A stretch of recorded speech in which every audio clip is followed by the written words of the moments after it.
And we want to say welcome, bienvenidos to our home, to nuestra casa, el Clemente Soto Vélez. And also, we're very, very happy to be collaborating this year with the festival and the center, and of course with Centro, putting together this wonderful roundtable discussion. I just wanted to, before I give the mic to our executive director, I just wanted to remind everybody that we're celebrating this festival for the 4th year, that we have many different events. If you don't have a calendar, please take one of these outside. We have theater, music, poetry, roundtable discussions, tons of things, a wonderful art exhibit, and we're very happy that we're celebrating the legacy and the life of Clemente Soto Vélez this year, dedicating the festival to our poet, our revolutionary and activist Clemente Soto Vélez. So again, welcome, bienvenidos, and let's enjoy the panel. And now, Jan Hamvik, the Executive Director of Clemente Soto Vélez.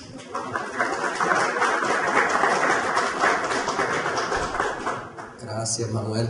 Bienvenidos a todos. I think maybe some of you heard this before at the opening of Body Mix, but the one thing I want to say that I'm really happy about is you probably noticed the scaffolding up around the building. It's been up for a very long time. Some people have never seen the building without scaffolding. With the recession, the city had 225 capital cultural projects. They canceled 175 of them. They didn't cancel Clemente Soto Vélez. They didn't cut us a penny.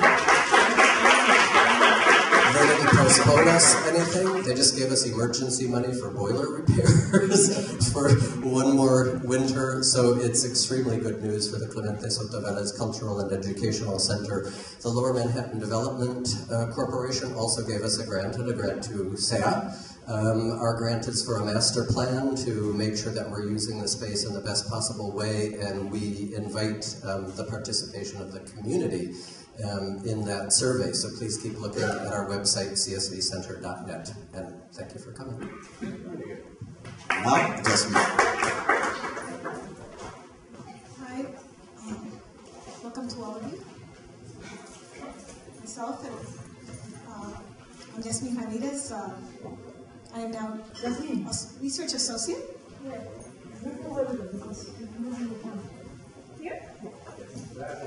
Research associate now at the Center for Puerto Rican Studies. Super Eagle. I'm your Super Eagle.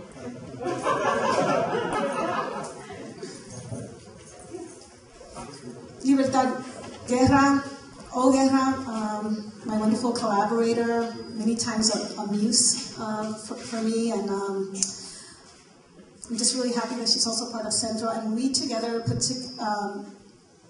organized this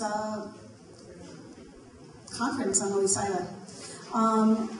We want to get started right away because the panelists are so superb, and they have so much to tell us about the history of Loisaida that their bios are in the program. We want to give thanks, of course, to the Clutch crew at Centro, to Miguel Reyes, who's going to show us unveil the poster for the conference. Everybody will get one, right? No.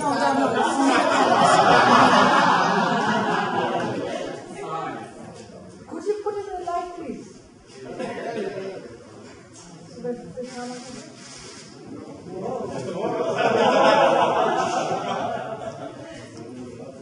And by the way, also this year we produced the first official silk screen that we hope becomes a tradition. That used to be the thing in Puerto Rico. So this is Clemente Soto Vélez, and this goes with this year's Poor Mix Festival to honor our poet.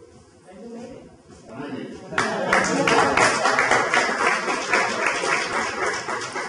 it. So the idea for this panel actually came about 3 years ago.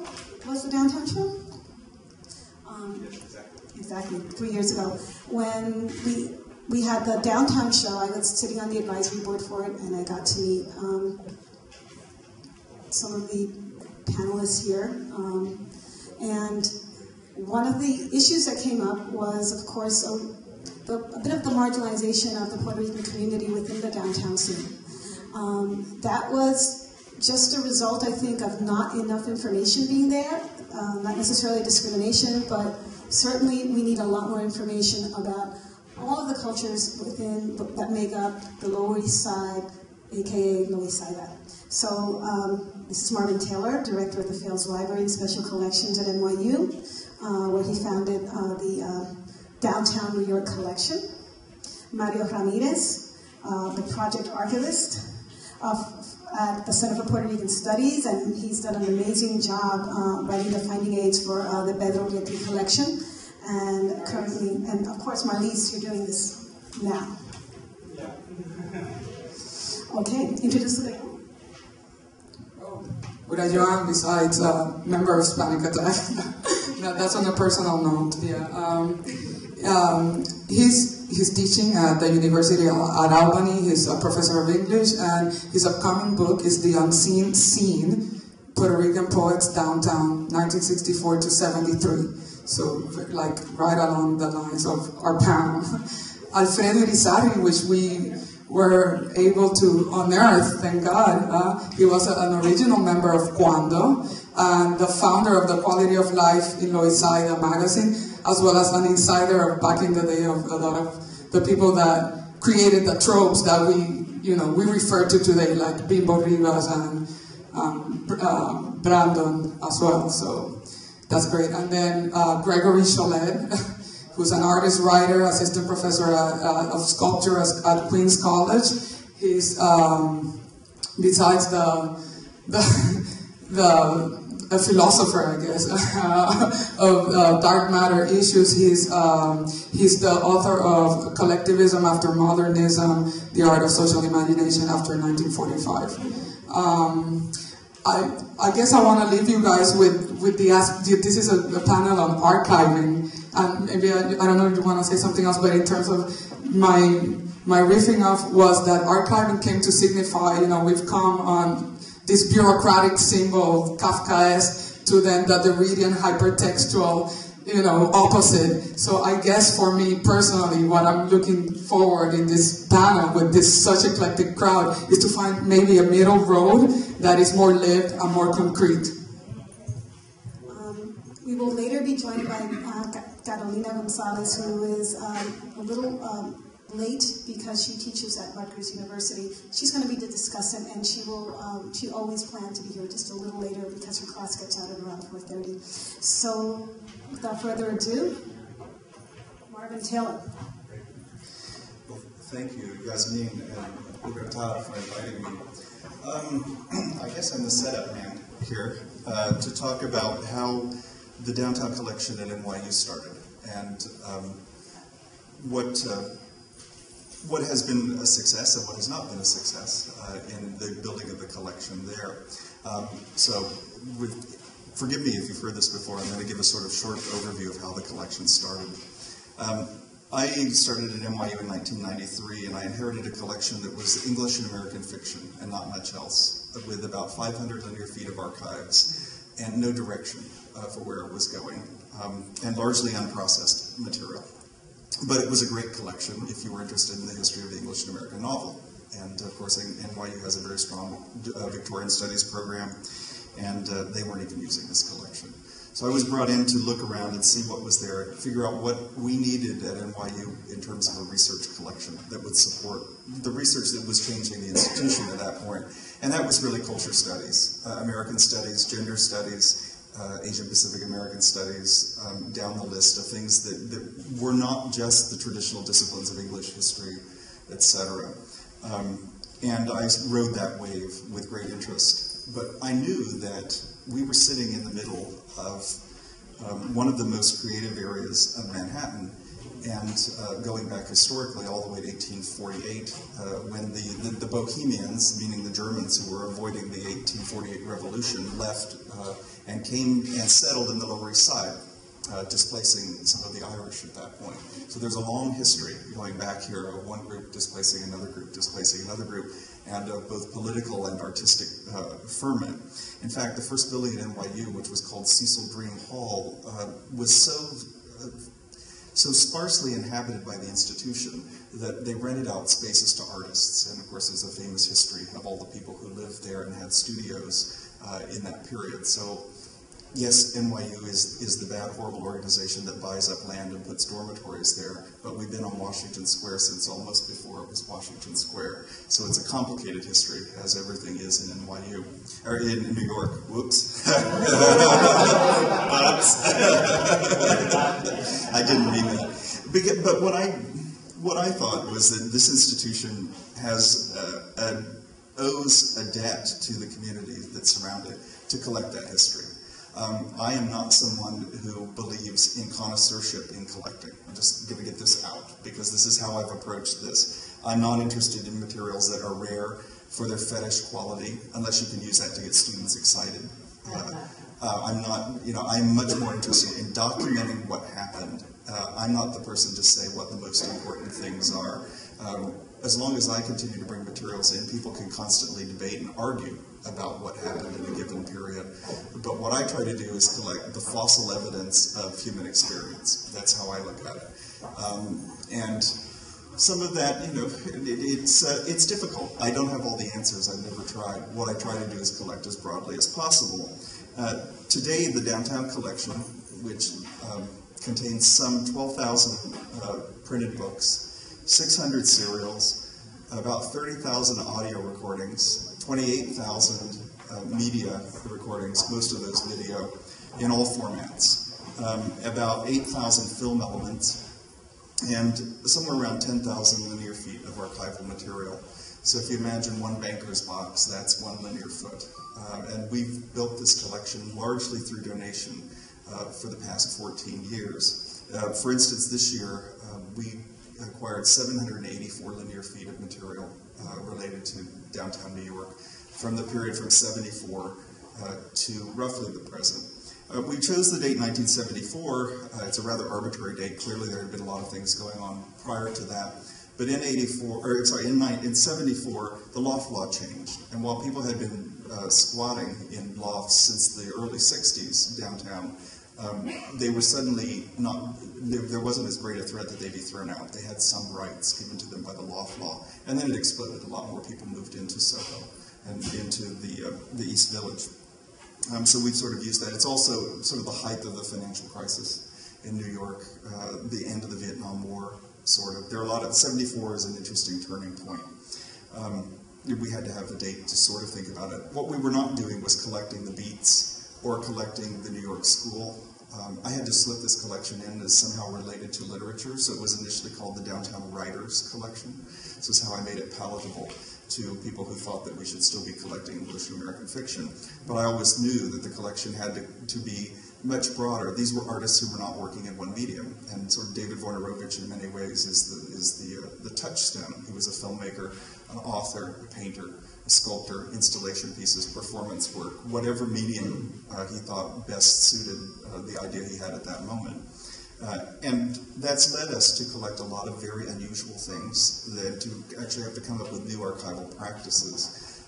We have hundreds and hundreds of objects in the collection. David Wojnarowicz's collection, none has more than 400 objects in it. And we're constantly getting more materials like that. I wanted to say a little bit about how the collection has developed, because I have things I'm interested in. I've certainly gone after certain collections like his because I knew he was important to a lot of people downtown. But then sometimes collections take on a life of their own. And I'm going to mention just a few themes that have cropped up in the past few years, and how we've collected along those lines, and then mention a few that I think are coming, where we're headed in the next couple of years. Very early on, theater seemed to be one of the things that everybody wanted, and I think that's because there's such an interest in theater as theater becomes performance down at NYU and in the Tisch School. And so Richard Foreman's papers came, and Mabu Minds, and then other smaller performance venues and theaters, Collective Unconscious, etc., started to donate their papers. Very early on, Judson Memorial Church offered us their collection because it was being used heavily by scholars and they couldn't maintain it in Judson any longer. Things were being taken out of order, things were being stolen. So they gave us about 180 linear feet of material because we took everything.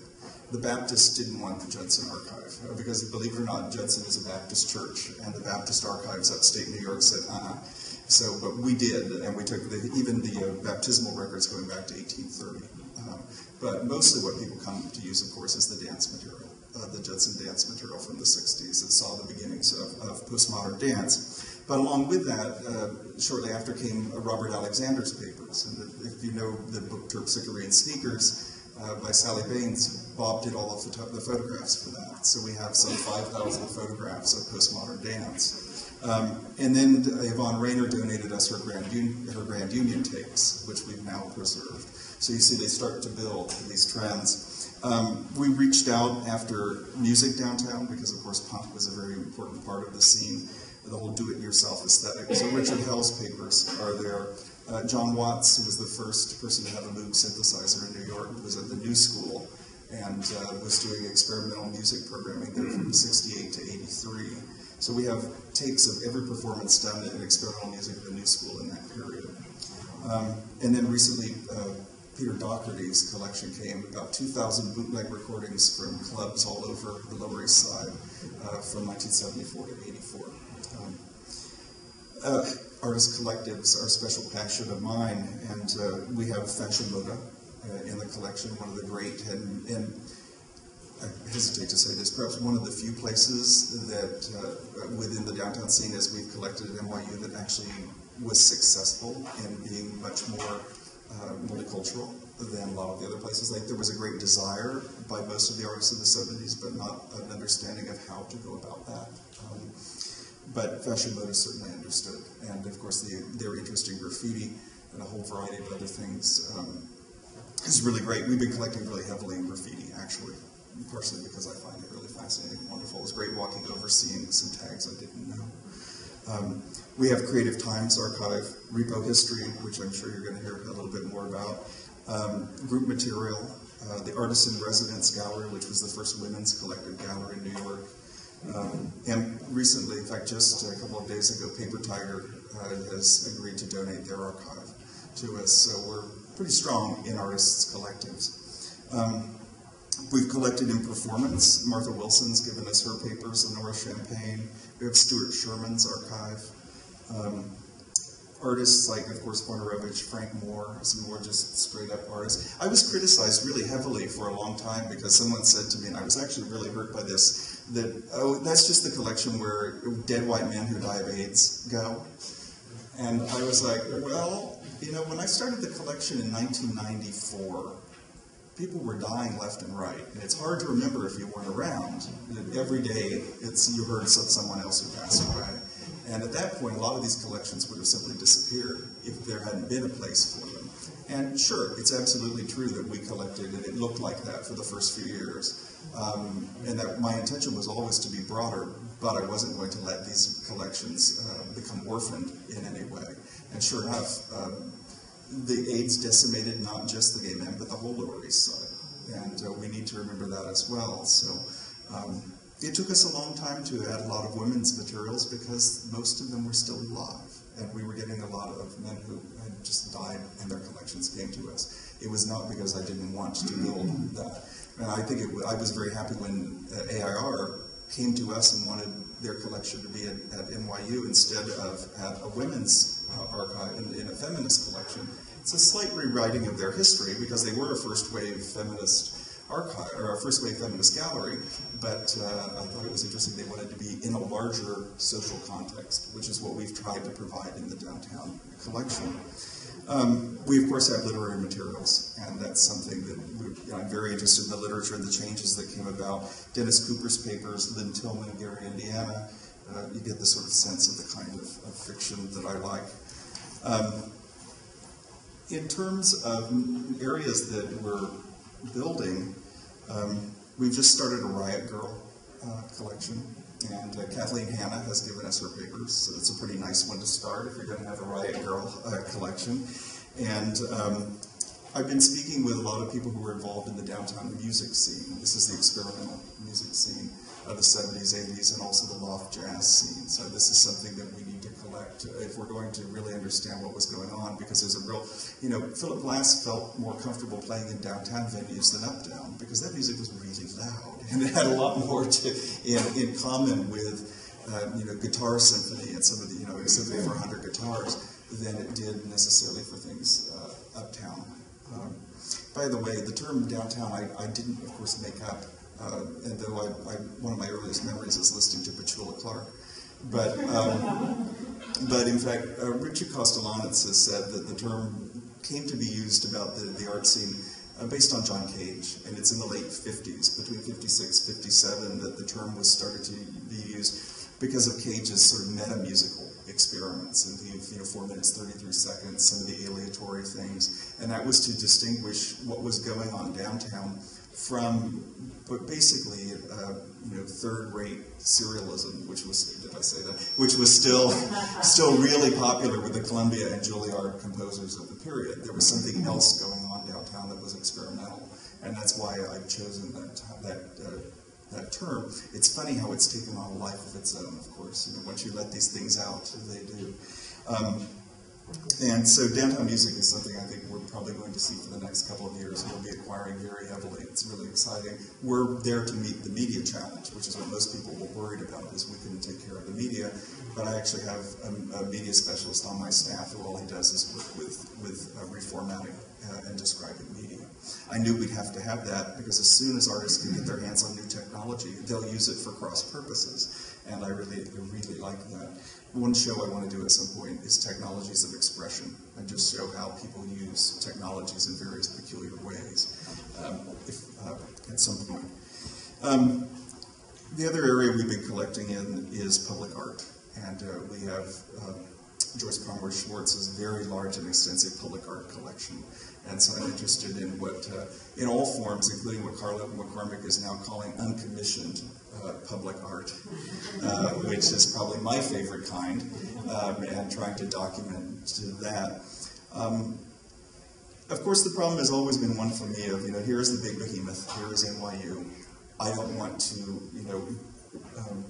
be involved in colonization. I'm very worried about that. It is my fault. I've never been good enough at bringing in materials from Loisaida from the variety of other communities. I haven't had the in, and I wasn't sure that I should go prying, where maybe there were community archives that needed to be built. Sometimes, though, community archives are built and they can't sustain themselves for a variety of reasons. And then people come to us, which I've always wanted us to be there. I think that we have a responsibility to document our community in that way. I wish that the rest of the archival world and rare book world out there would do the same, instead of fighting over the same 10 people's papers and paying $500,000 for them. Why not document your local collection? And it's the research value that's of interest to me. I'm not, really interested in whose wiener's longer if they can pay for Norman Mailer's papers. There are 3 or 4 institutions that can buy whatever they want. We're not one of them. We live on tuition. We're very expensive, but we don't have money for acquisitions. Plus, just in terms of cost of archiving, and I'm sure the other panelists will say this, every box of material that's processed, that say it comes out of files perfectly organized, is 16 hours worth of work for a student to make it accessible for the scholars in the reading group. If it's a mess, it goes up incrementally until it reaches, and photography is one of the worst things. Photographs can take up to 48 hours a box to organize. So it's a huge investment on our part just for processing, then for storage. And of course, it was funny, we were talking about storage costs. My boss had been to a meeting in the Midwest a couple of weeks ago where somebody was complaining about building an off-site storage facility in Columbus, Ohio, where land was $65 a square foot. Whoa. Well, in Manhattan, it's $1,500 a square foot to build. So we have a problem where our storage facility is in Putnam County. But it's a commitment that the institution has made, and it has been very supportive of me. In fact, they see this as a treasure and something that we should be doing. So when John Sexton says that we're a university in and of the city, which we all rather snicker at, we are trying to do some things that are good. And I hope the downtown collection is one of those. And that's all I have to say.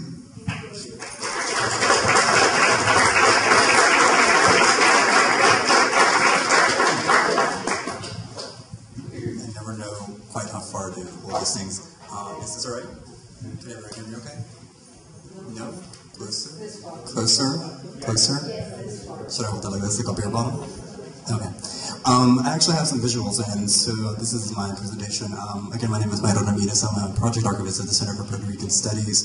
First of all, I wanted to thank Yasmin and Libertad for asking me to be on the panel. You know, as an archivist, you usually don't get out of your dusty corner very often, so, you know, it's nice to interact with the public and actually breathe fresh air. So I purposely kept my presentation relatively short and my comments relatively brief because, you know, I find that the more I do these presentations, and again, I don't do them that often, that people are much more interested in looking at the stuff rather than me talking about the stuff. You know, it's like the goodies that the archivists are always accused of hiding behind closed doors. Well, I brought some of the goodies out, but at least virtual goodies. So, you know, unlike the Fales Library, we obviously, you know, we have a really broad collecting policy, and so therefore what we have about the downtown area, or Loisaida per se, is unfortunately at this point in time relatively limited.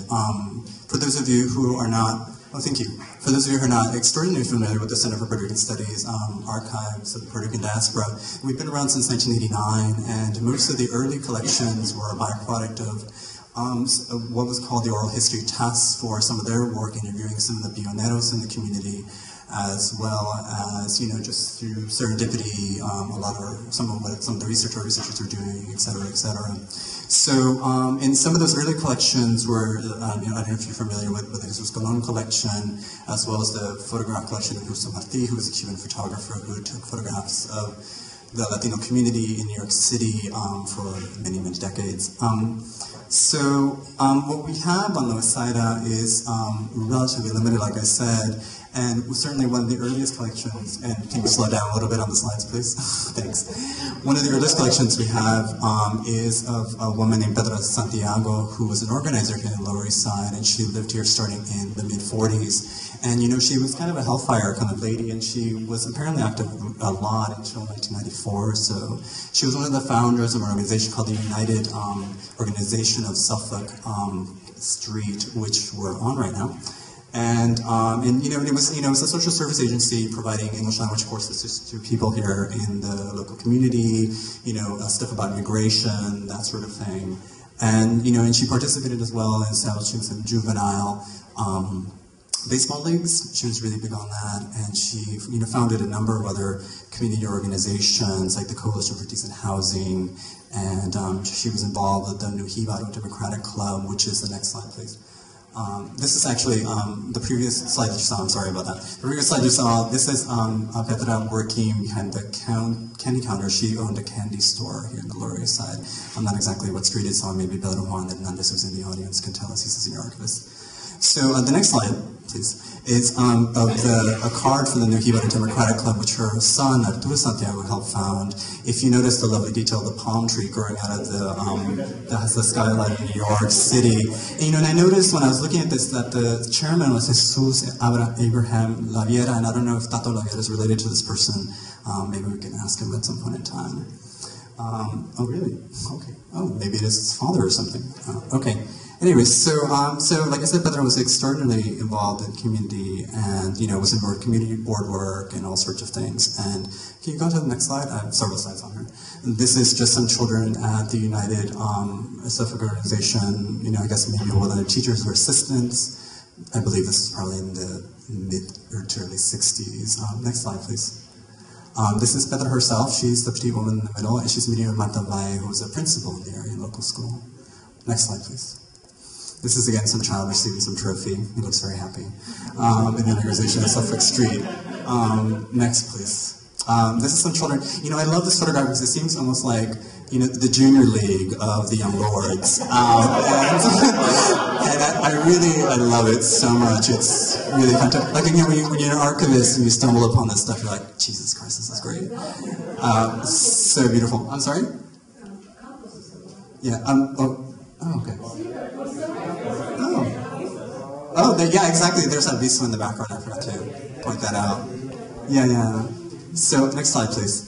And this is just, you know, a photograph. I believe this is Houston. Oh, there he is. So he probably was related to him. Or was him. He was the chairman. Oh my God, I'm so wrong. It was like his father. And this is just them marching down the street. Petra is a little to the corner there of Tato himself, right there. And I believe this is the children. This is juvenile baseball leagues walking down Houston. So, next slide.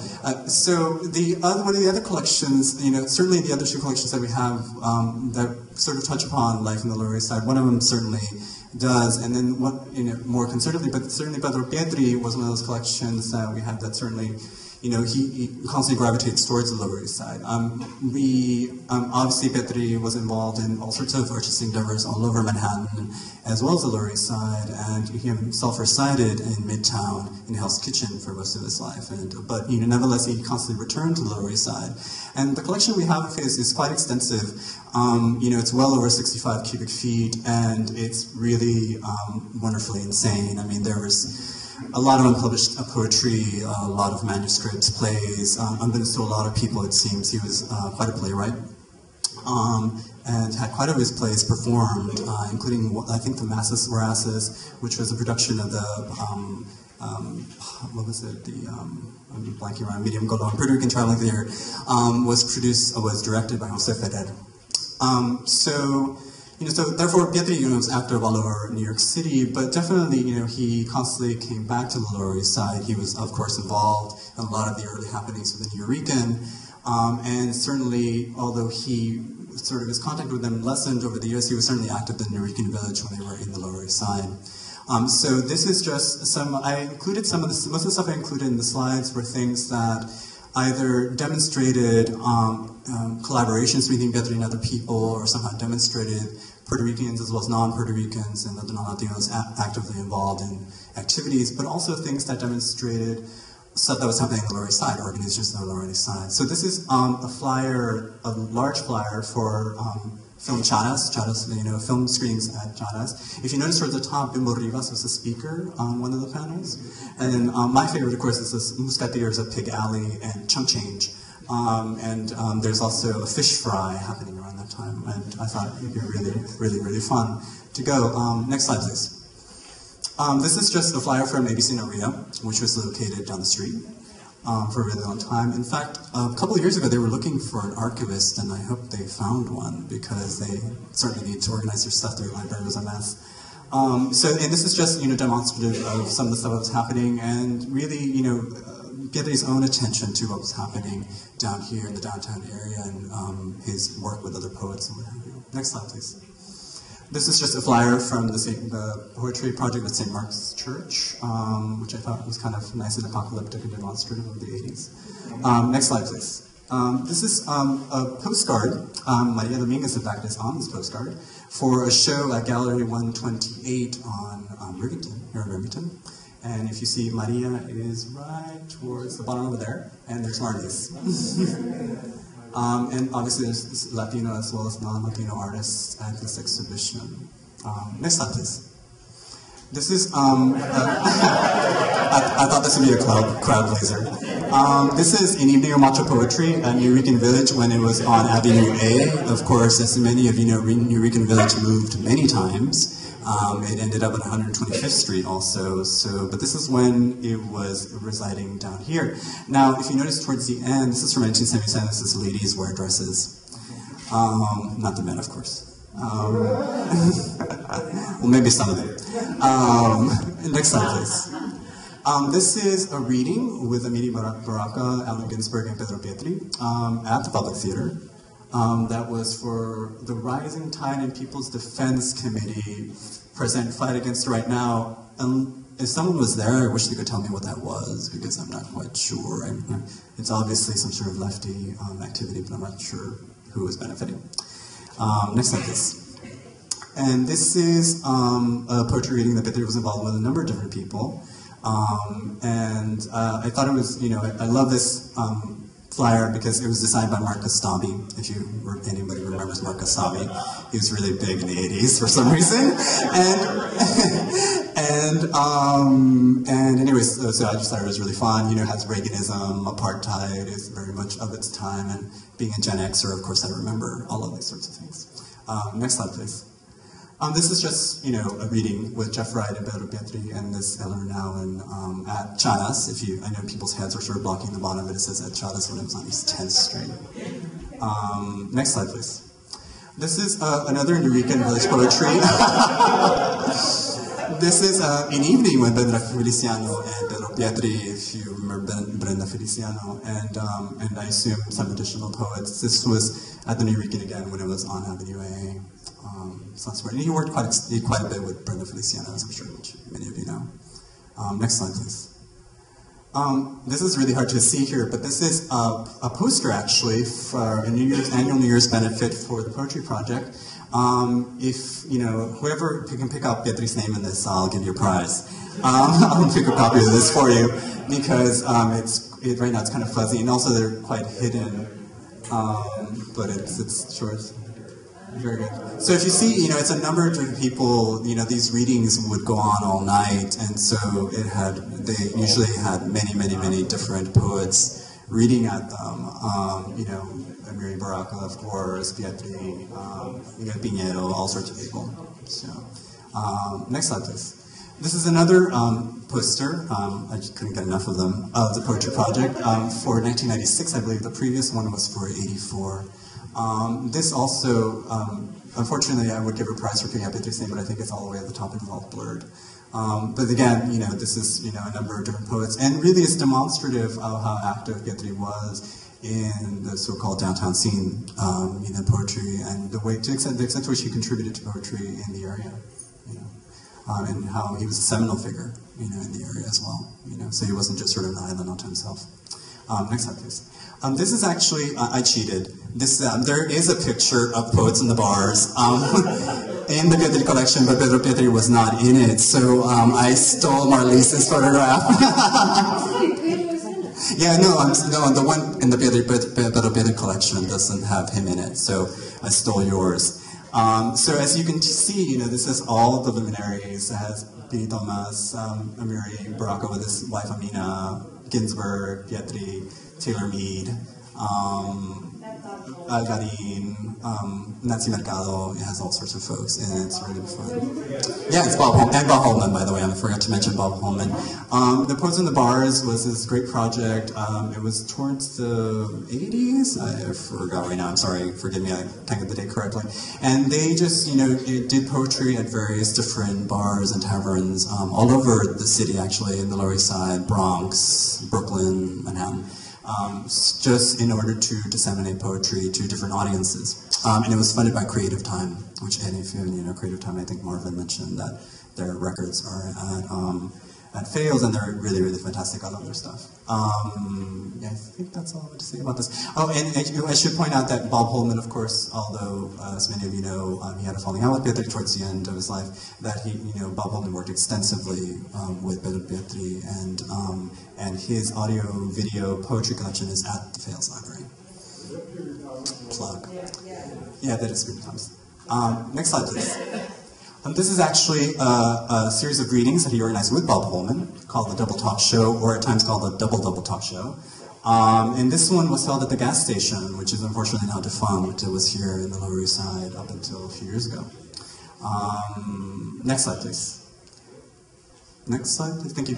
This is a flyer for the Double Talk Show. I included it because it's not only at a different location, Life Cafe, which is on 10th and B, and a lot of this is sort of like this graveyard of places that have been destroyed through gentrification. If you go through a lot of these flyers, you find places where, like, I remember that place, where is it now? It no longer exists, unfortunately. So sort of the slow destruction of venues, really, for this sort of independent performance and poetry work and what have you. And, you see there are various programs, and it's a diverse list of individuals that includes Algarin, Baraka, of course, Walt Whitman, the dead Walt Whitman, Jeff Wright, Jessica Hagedorn, who's in that other picture of Poets in the Bars I did not include this evening.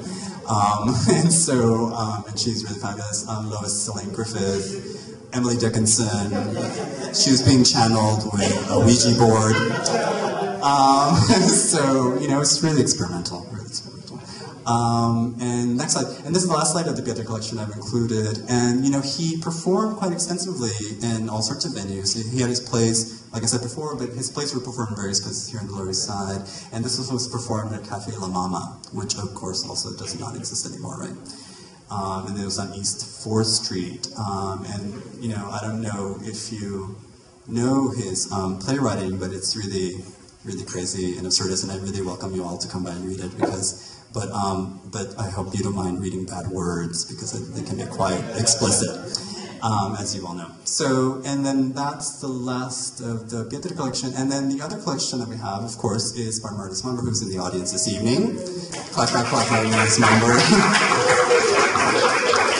And so I have to be really careful right now, because if I say anything, you know, that's incorrect about Marlise, I'm sure she will quickly correct me, and I will look very foolish and punished. Of course, as many of you know, and I don't have to give very much biographical background on Marlise because many of you know her, Marlise has been documenting the Lower East Side for well over 30 years, and we recently had an exhibition of her work. Obviously, she's donating her work to Centro. You know, she's giving us a chunk, and then she's giving us more chunks, and there'll be more chunks, and you know, it's quite voluminous and extensive,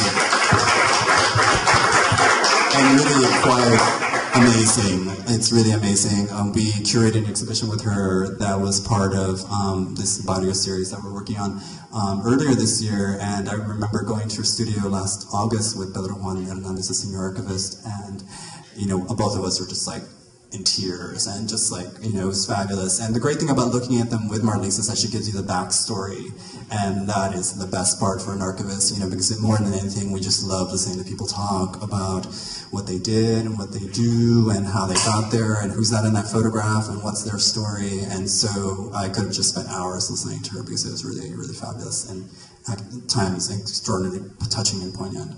I chose a few things from Marlise's collection. This is obviously a photograph by Marlise for a slideshow that she did. It's the back row with your big heads. With your big heads. Cut your hair now. So as you see, it's People's Streets, Faces of the Lower East Side. And it was photographs by Marlise and sound by Tyrone, who was their then partner. And I love this photograph. It's really fabulous. Sound by Tyrone, their then partner. Next slide, please. Next slide, please. This is a copy of course, Quality of Life in Loisaida, which, by the way, we do have a complete copy of at the Library and Archives, and maybe we'll have Alfredo come by and look to see if we really do have a complete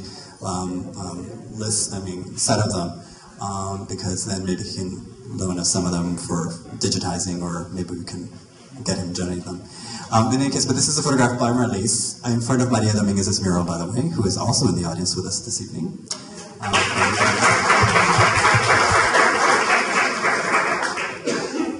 I'm sorry? I'm going to plug for all of you to come on Friday, because Marlise and Maria are speaking on Friday, as well as Alan Moore from ABC No Rio and a lot of other people. So, forgive me, I didn't plug correctly. This is again Quality of Life in Loisaida, and one of Marlise's photographs, which is really fabulous. Next one, please. An event organized by, of course, Maria Dominguez and Marlise Momberg on the Lower East Side as well, a multimedia event to celebrate.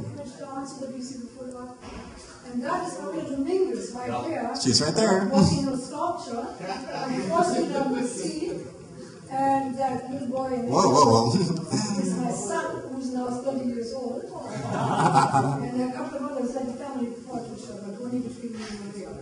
And this was at El Bohio, the gallery space at Barrio. Next slide, please. This is, of course, fabulous. And nothing more need be said about this photograph. You know, it's just really great. Next one, please. Again, I believe this is the outside of Marlise's building. Is that correct, Marlise? This is a shot of the Lower East Side outside of Marlise's building, where she still lives. It's outside my living room. Outside her living room on East 4th Street. Next slide, please.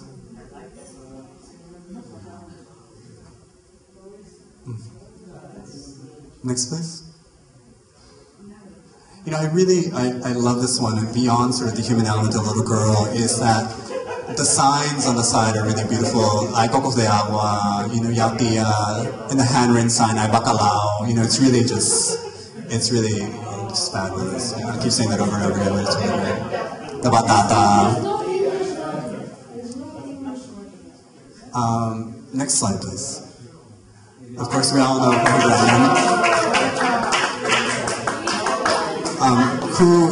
Jorge Brandon, who my co-panelist Urayoán will be speaking about. I want to take this moment also to publicly apologize to Urayoán. I brought the wrong DVD, and so he'll be showing you a very different Jorge Brandon than he expected to this evening. But this is Jorge Brandon at one of his primes, at least. Who many of you know really was an inspiration for Pedro Pietti's work and his performance work and the way he worked, and including the carrying around of suitcases and stuff, which we also have at the center, by the way. This is, of course, Bimbo Rivas in the mid-70s. Next slide, please. And this is really one of my favorites. A sentiment that myself and my family certainly felt in the 80s, and maybe many of you in this room felt as well. It's just a personal favorite that I threw in. There's also something about low-cost housing on the edge, but you know, Puerto Rican was really one of my favorites. I hope no one's offended. So that's it for that. There are a couple of different things I want to show. Next slide, please. This is I found in the collection of Félix Cordero, who was a painter, a visual artist. And this is a catalog, an exhibition catalog that I found. This is actually the inside part of the exhibition catalog. The outside is much more colorful, but I included this because it includes the names of who was involved in these exhibitions. And as you see, it's perfect for the theme of tonight, uptown and downtown. And it shows you who was involved in either one. You know, of course, many of you, I'm sure, remember El Grupo Morivivi, but the other exhibition was here at the Henry Street Settlement. You know, obviously Juan Sanchez, all these sorts of people, Felix Cordero himself, Felix Ojeda, Nitza Tufino were involved in this exhibition. This is in 1983. So, and the last thing I want to show, next slide please. My wrist is getting hurt from holding this. This is actually a catalog from our library collection. So again, I cheated. And this was an auction benefit for El Bohío, and the cover was designed by Barbara Kruger. So speaking of sort of, you know, communal interaction, syncretic, you know, avant-garde, whatever you want to call it, this is certainly demonstrative of that. And, you know, and I would say most of the artists that were involved in this auction who donated their work were not Puerto Rican or Latino. They included people like Vito Conchi, Martin Wong, whose papers are also at the Fales Library, who was a good friend of Miguel Piñeros, Barbara Kruger herself, hold on a second, let me get my list out, Willem Wegman, Suko, Andy Warhol, Jenny Holzer, and Jean-Michel Basquiat.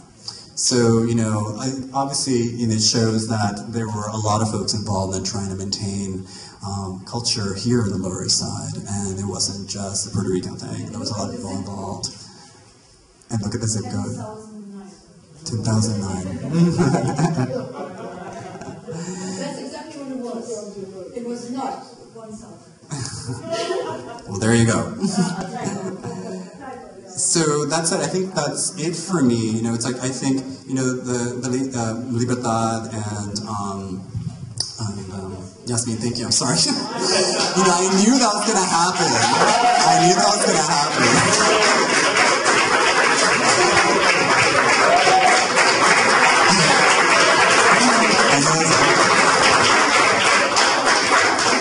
But I just want to say, as a last thing, you know, please, you know, I just want to put in a plug that we certainly welcome you to come to the archives, and we really want people to use this stuff. We're a public archive. We're not a strictly. I don't know, people are leaving. You'll never find.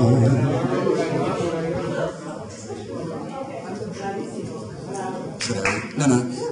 So I'm sorry, I just want to say I want to put in the plug for the Centro that, you know, we are a public archive, we're open to the community, you know, we might be a Hunter College and the guards might give you some business trying to get in, but as long as you bring an ID, you know, like we'll drag you in and we'll make you use our stuff, and we really welcome everyone to come by and to talk to us and to look at some of the stuff and what have you. Just give us a quick call, you know, and I'll give you my card or whatever, and come on by, you know, we just really want to see you. That's it, thank you.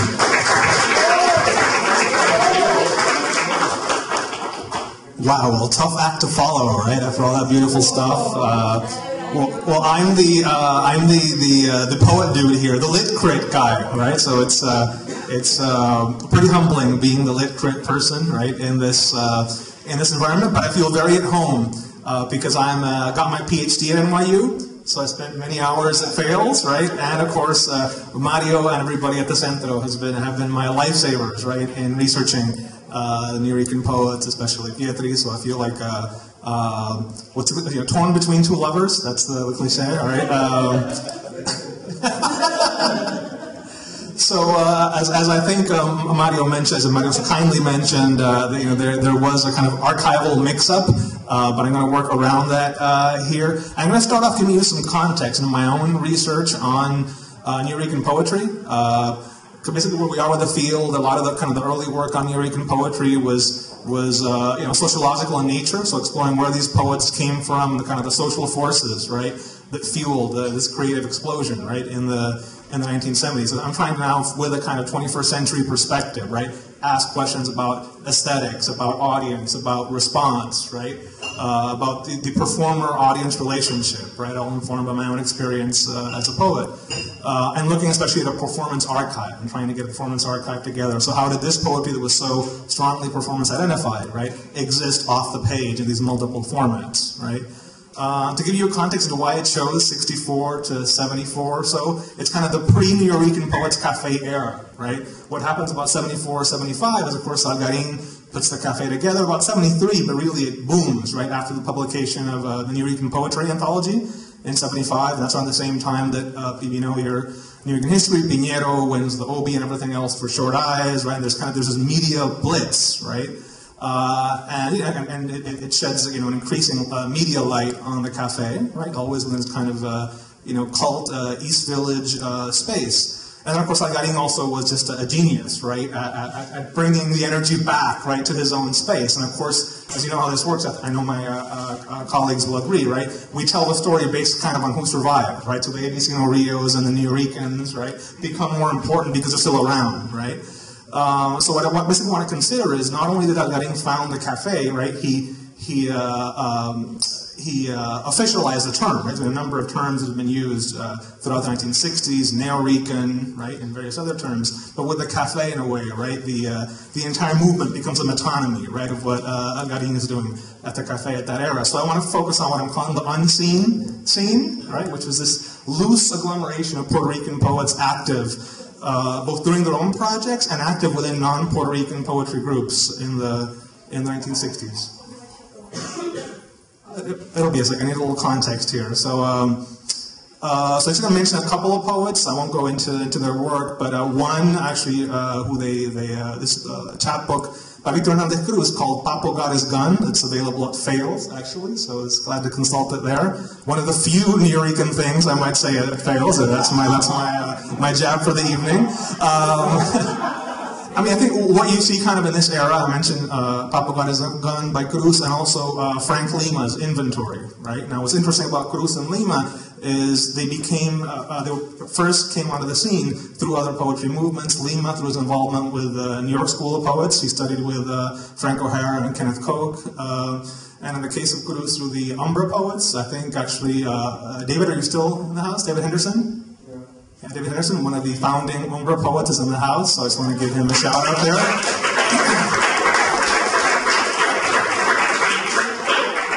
So the term I'm using, in a way, the unseen scene, is borrowed from another poet affiliated with Umbra, the late Lorenzo Thomas, right?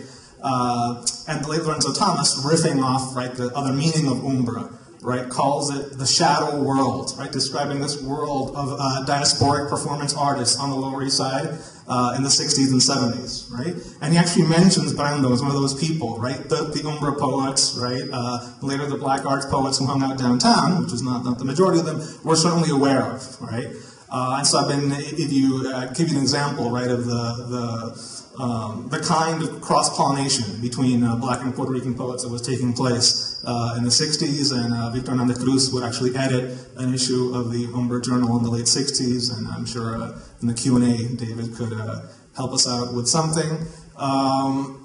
So again, the problem with a lot of this archive is it's out of print, right? So both of these are kind of youthful chapbooks, still waiting to be reprinted. So as a poetry scholar, right, you're working with one-off materials. I'll mention something about the Lima chapbook. Lima is this kind of weird case of a New York School identified Puerto Rican poet from East Harlem, right? Puerto Rican Mexican poet, actually. His chapbook was published through the Tibordinagi, how do you pronounce it? Tibordinage, well, not bad French, which was really interested in putting forward New York School identified, right? Art chapbooks, poetry chapbooks in the mid-60s, right? But he's one of these cases where he's too cult to be a major New York figure, right? But still so far outside the Nuyorican scene, right? They kind of gets lost in the shuffle, right? So within poetry, part of the archival work involves finding these figures, right, that are outside the labels we use as critics, right, to read, contemporary downtown poetry, right? I think that happens also for just second-generation New York School poets in general, right? After the Ashburys and the O'Haras, right? It's all kind of a mess there, right? And the Kochs. So just to point out, in the case of Cruz, I mean, some of in the case of Cruz and Lima, two interesting things. These were downtown identified poets participating in, non-Puerto Rican East Village movements, right? But they wrote a lot about uptown, right? So the actual writing is about East Harlem, his native East Harlem in the case of Lima, and often about the South Bronx. We know those famous Latin jazz poems in Cruz's Snaps, right, which is often listed as a foundational volume for Nuyorican poetry. And it's like to shed light, I think, on the work that music did and the work of both of these poets. So music, as a trope, right, helped you link uptown and downtown in the work of these poets. So I'll give you the example. Cruz has that famous poem for Rey Barreto, right? Free Spirit, Espíritu Libre, right? Which actually appears on the Barreto record, so there's a whole kind of cross-pollination there, right? And you can see kind of preface of that, or that as a reaction to the kind of stuff that a poet like David was doing, right, in his work on black jazz drummers, right, of the mid-60s. So in both the Umbro work and the Cruz's work in the 60s, you see this use of the musician, this construction of the musician as a kind of griot figure that links uptown and downtown. So a lot of subways in both Cruz's poetry, right, and David's book, The Mayor of Harlem. Since he's here, I'm going to riff off of him, right, put him on the spot. So it's interesting. These are downtown poets, right, but using the trope of the subway, right, to connect, right, the various spaces of the city, right. What happens circa 1974? The term Loisaida comes into circulation, right? And so we don't need that kind of subway to link right, uptown and downtown, because in a way, New York becomes, Puerto Rican New York becomes the psychic space of the Lower East Side, right? And that's in a way the most familiar rendition, right, of Nuyorican poetry that comes to us. I have a couple of things which I would play if I had the time. Just to mention the kind of stuff that Cruz and Lima were doing. I mentioned Cruz's collaborations with or the covers that Barreto did of his piece in terms of Frank Lima. There's a great version of one of his early poems in the Dial-A-Poem project. Anybody familiar with Dial-A-Poem? Yeah. Dial-A-Poem was kind of this 1970s project by a poet named John Giorno, right? So you call, right, and get your poem for the day, right? And so there's a different poem. What I refer to Dial-A-Poem because Giorno was one of the people who really was eclectic in the kind of poets he was including. And a lot of these archives are available through Ubu. Anybody familiar with Charles Bernstein's Ubu Web, now based out of the University of Pennsylvania. So we can find Frank Lima, right, doing one of his poems on Ubu Web. So as a poetry scholar, you rely a lot, right, on sound files, on these kinds of poetics archives, which Ubu Web and the sister site Pen Sound, right, are the most important. One of my hopes is that I'm trying to work with the Centro, right, to get a similar kind of Nuyorican, right, spoken word archive, right, online, right, because yeah.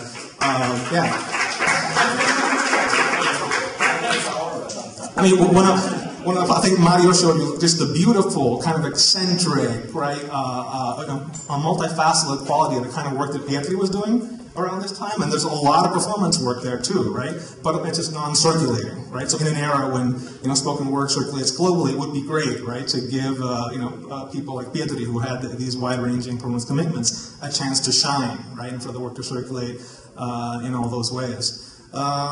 So I think that's one of the problems, I think, with Jorge Brandon, who I'll turn to now, right? Brandon is in many ways seen as kind of the founding father of the New Rican movement, right? But nothing is available of Jorge Brandon's. I've given you, Jet, a copy of the two poems from the Aloud and New Rican Poets Cafe, Algarín Holman anthology. That's it, as far as I know, for print Brandon. You have anything else for me? There are many more references in other people's books and other people's things. Sure, but primary published Brandon, that's it, 2 poems, right? And if you want to take a look at I'm going to start with the Decima, because I'm a big Decima guy, you know my performances, right? So again, this is in Spanish, but you don't need to know Spanish to follow me here. So I've broken down, right, the way the Decima, which is a Spanish poetic form, very, very popular in folk poetry, right, throughout Latin America. And so kind of the cool thing that Brandon is doing here is he's taking this folk idiom, right, and marrying it, right, to a kind of New York downtown punk spirit, right? If I had the clip, you could see him with his shopping cart, all like badass, right? To be about 15 syllables, right? It's so off, right? So it's a formally terrible line in Decima, right? Now, if I had the clip, you'll have to imagine, right, Brandon reading it. But maybe let's play what we do have a Brandon now, so at least we'll get a sense of this guy's voice, because voice is important, right, to how we get from a not that great print poem, right, to an amazing performance piece, right? You got that now? The what? You got that now? Explain the mix-up with the archive. Yeah, I originally wanted to play this 1978 documentary. Jorge Brandon appears outside the old New Rican Poets Cafe doing this poem, right? So you get also some great kind of live shots of what the old cafe and its environment was like. Curiously, they never film him inside the cafe, right? So I make a lot of that in my book manuscript. He's kind of the uber outsider poet, right? Too outsider even for the outsider space of the cafe, right? So that's how untouchable he is, right? In his aura, right? But unfortunately, I guess there are 2 videos with the title I asked for. And Mario brought me the other one, which is now about an 85-year-old, an 8-year-old Jorge Brandon. Yeah, a very sickly Jorge Brandon. But at least let's play 30 seconds from this so you can hear this guy's voice and his flow. You'll get a sense of...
Okay, that's good. Let's leave it there.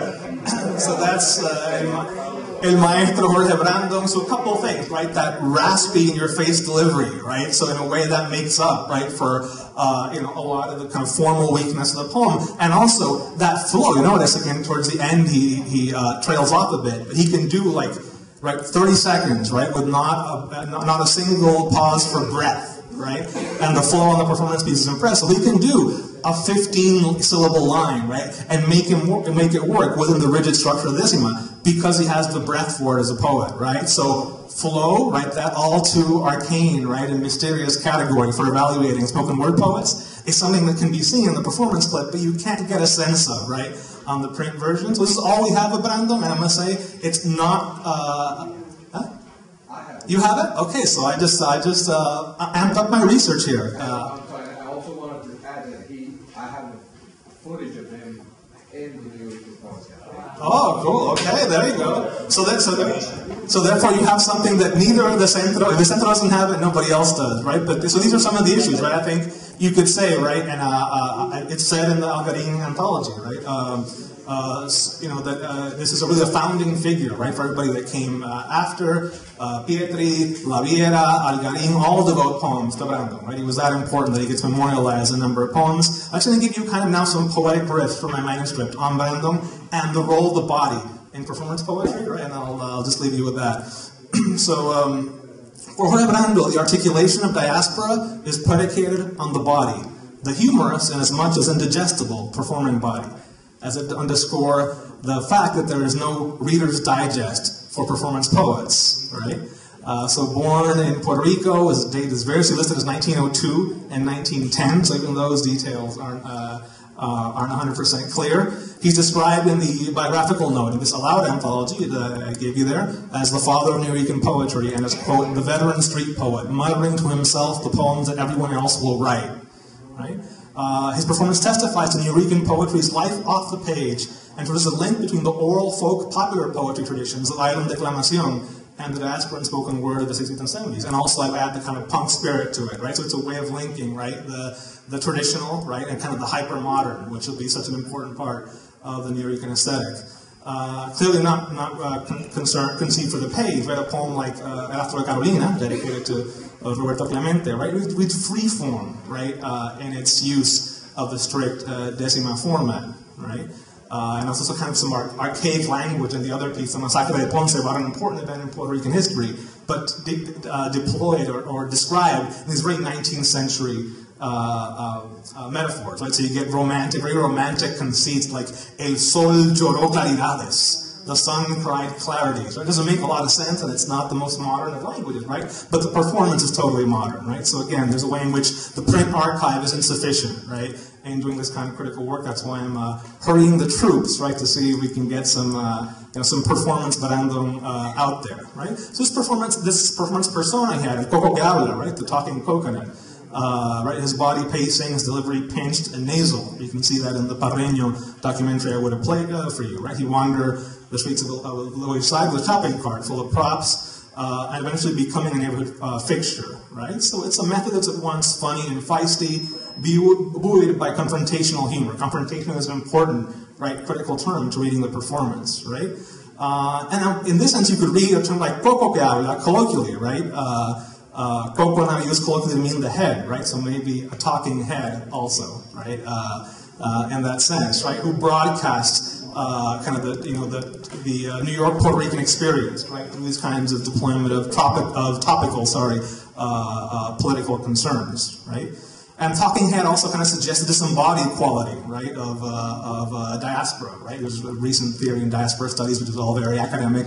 I won't go into now, right? Looking at diaspora as metonymy, right? So especially in film, right? Metonymy is served for the whole, right, of a kind of incommunicable, right, experience of diaspora. So again, I mean, this it's a curious figure, right? There's a strong black arts tradition of reading foundational poets as griots, right? Kind of almost the shamanic figures, right, who speak from a privileged realm, right? But it's a pretty weird griot, right? It's kind of funny, laugh track, right? A little bit too irreverent, right? For the kind of solemnity we expect of a griotic figure, right? So that would be another concern, right? Is New Rican stuff tend to get lumped sometimes with black arts poetry due to the kind of the street militants, right? And due to kind of some significant historical overlaps, right, between black arts and New Rican poets. But there are differences. I'd say New Rican humor is one of those differences, right, between the two. Is that? Yeah. And to give you a sense of kind of how problematic, right, a foundational figure Brandon is, actually referring now to Alan Moore, just to give some play to the people, to the people in the house. So he describes Brandon as a nacionalista follower of Albizu, who lived in the downtown squats toward the end of his life, right? So it seems to be a punk summation, right, of the spirit of Brandon, right? So there's a whole kind of last reflection here, right, on the theoretical reflection on the state of Puerto Rican identity and theory. I won't get into that now, but I'll conclude by coming back to this term, the shadow world, right? Shadow world, of course, in the sense Thomas is using it, has a lot to do with the Umbra poets, right? Again, playing off Umbra shadow, right? But I want to expand that term here, right, to include what I'm describing as this Nuyorican unseen scene, right? So this Nuyorican scene before Nuyorican, right? And that would include a whole bunch of poetries which curiously problematize the terms of political visibility, right? So we usually think of ethnic literatures, right, as engaged in the struggle to make visible the plight of the people, right? Nothing wrong with that. We all like that. What's curious in Nuyorican poetry, you get both. You get that kind of socially redeeming attempt, right, at visibility poetry. I'm following Peggy Phelan, for these who are taking notes, by the way, on my poetical apparatus. Other people, too. But then you also get this poetry that's obsessive, right, in its insistence that visibility is not enough, or visibility is messy, right? And I'll just refer you to some titles. Puerto Melendez has Have You Seen Liberation? He has his first book called Casting Long Shadows, a long poem, which is pretty creepy. And he has listed the Ode to a poem for urban sightseers, right, which is a weird poem. It's kind of an indictment, both of professional full-time revolutionary poets, right, and of tourists who come to the hood or the barrio to watch the slumming, right. So it's all based on kind of the problematic nature, right, of how people make visible the Nuyorican experience, right? And I would say that this goes on throughout the 70s, and kind of the culmination would be in Pietri's work, right? Pietri becomes almost pushing the limits at the formal level, right, of what visibility could be. Most famously, he has that chapbook from '79, Invisible Poetry, which is all blank pages, right? So it leads almost to conceptual art, the idea that poetry in itself, right, can't get at that invisibility, only some kind of anti-poetry, right, or poetry as, a conceptual joke almost, right? And then, of course, Pietri will expand upon that. I deal with his object poems, right? I deal with, I never promised you a cheeseburger, so the actual visual presentation of the poem will become important. And then eventually, of course, something like the Puerto Rican Embassy online collaboration with Adán Maldonado, right? So eventually it becomes almost virtual, right? So if there is a kind of Nuyorican visibility, it has to be kind of hologrammic, right? And negotiated through the digital space, right? So just to give you a sense, right, that's one of the aspects here that can't be captured working with the archive as it stands, right? Is this way in which what's maybe not a very interesting, right, a retake, right, on a canonical form, really has this other life, where performance does this new kind of work, imagine a new kind of relationship, right, to identity politics, wherein conventional discourses of visibility and representation become something else, or allow for something else. Thank you.